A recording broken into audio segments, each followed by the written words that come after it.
What's going on? It's your boy Sermon at Sermon's Domain on Twitter. Just a few afters after Eminem turned to Twitter and revealed his track listing for Revival, Jeezy decided to do the exact same thing with his album Pressure. This album also comes out on December 15th, and this is like the first time that I've been able to talk about it extensively. It feels like Jeezy put out 2 singles back in October and then nothing, and then boom, a release date like 3 weeks in advance. We literally found out about this album last week. The 2 singles in question were Cold Summer featuring T Grizzly and Bottles Up featuring Diddy. When I heard the 2 singles, I just felt like they were like warm-up songs. The songs that Jeezy throws out before he throws out an actual single and gets things really, amped up for another album. But that was really not the case. It's kind of weird because it's like now Def Jam doesn't seem to care as much about Jeezy releases. I remember the long wait for one of his albums in the past, and it was like years. He had to put out several mixtapes. It's like he kept putting out single after single and nothing was sticking, so they had to just go back to the mixtapes, and it was like this back and forth. And now it's like, okay, well, put out 2 songs and then we'll put out your album. It doesn't matter if they're hits, it doesn't matter if they chart, none of that. We'll toss it out. And that's exactly what is happening with Pressure. I wonder if this is Jeezy's last album under Def Jam, and that's why they're like, okay, we'll just put it out and release it how we want. December is not really like the best month to put out music. And with Paul Rosenberg coming to take over Def Jam in 2018, it leads me to wonder, like, is Jeezy trying to get out of there, or is he going to sign another contract? Like, what's his situation? Rick Ross was out of there. Boom, he's been having success over at Epic. I could see Jeezy doing something similar.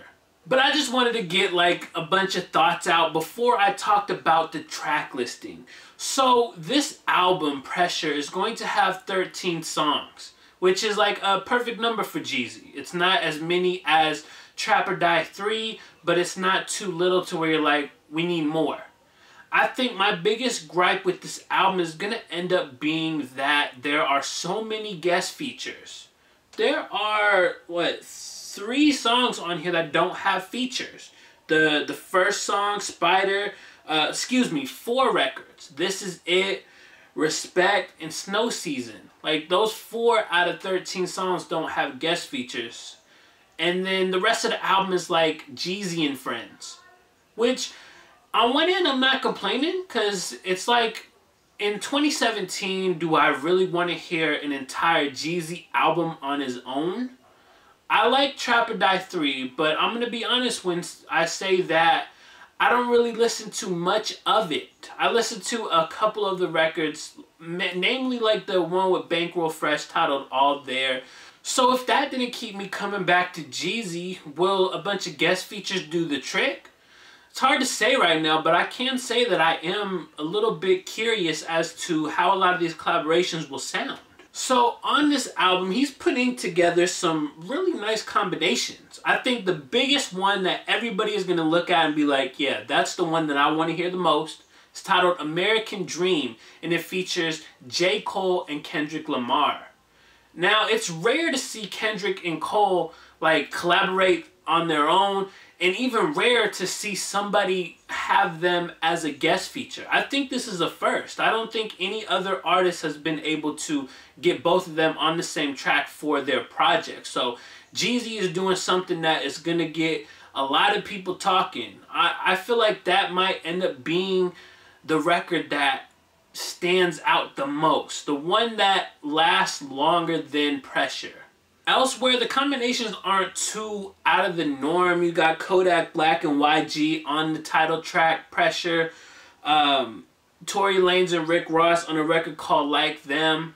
Again, it's always good to see Ross and Jeezy collaborate, considering, they had their issues a long time ago. So it's good to see that they still want to work together and they still want to make good music together, because they are 2 artists that tend to mesh well, and I'm not sure what Tory Lanez is going to be doing on this record, but if he's doing a hook or if he's doing a verse, I feel like it'll be good nonetheless. Especially after watching Tory Lanez freestyle on Hot 97. Yeah, if you haven't seen that, you should definitely YouTube that after this video.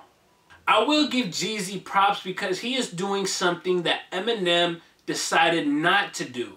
And that's have 2 Chainz on his album. There's a record on here called Floor Seats that will feature 2 Chainz. And considering 2 Chainz really rarely ever guest feature disappoints you, then this is going to be a good record. Aside from that, I feel like that's all I have to say about the track listing. There's a lot of features. It could be good or it can be bad depending on what these guests do, if they're putting in their all, if they're giving memorable performances. I think at this point it's kind of like it's a different direction than his last album.